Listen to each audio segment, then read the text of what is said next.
1976 was the first presidential campaign debate that there'd been in 16 years. It was the first one that a president had ever participated in.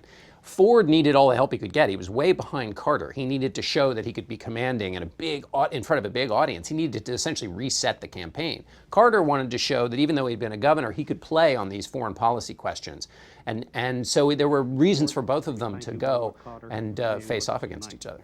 There's 7 minutes from the debate being over. Carter starts an answer in the middle. Audio goes out. Trust among our people and Nobody knows what's going on in the audience, and for 26 minutes, they can't get the audio back on all three networks. We have had no indication from the technical side as to what the problem is there or what the prospects are for clearing it up. Ford and Carter are both standing there. They don't move, like they've been like two kids who've been punished and sent to go, think about what they've done to the country.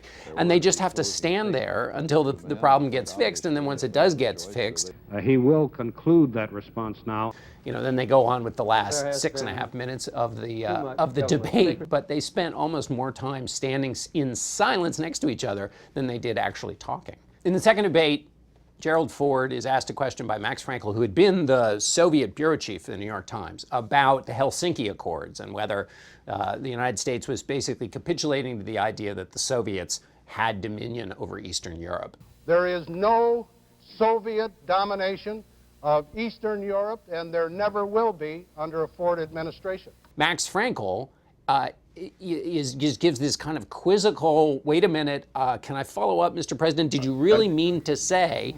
I'm sorry, could I just follow? Did I understand you to say, sir, that the Russians are not using Eastern Europe as their own sphere of influence and occupying most of the countries there and making sure with their troops that it's a communist zone, whereas on our side of the line, the Italians and the French are still flirting with possibility. I don't believe, Mr. Frankel, that the Yugoslavians consider themselves dominated by the Soviet Union. I don't believe that the Romanians consider themselves dominated by the Soviet Union.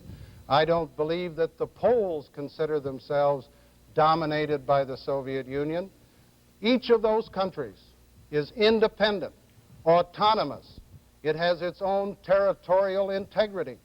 And the United States does not concede that those countries are under the domination of the Soviet Union. And Jimmy Carter had been making the case that Henry Kissinger was the one running foreign policy for the White House, not Gerald Ford. And so here was Gerald Ford saying, well, if you want a good example of that, to be fair to Ford, what he was trying to say is, even though there were Soviet armored divisions in Poland, he felt the indomitable will of the Polish people would never be subjugated by these Soviets. So he was making a claim about the people in the country, not the geopolitical arrangement of the country.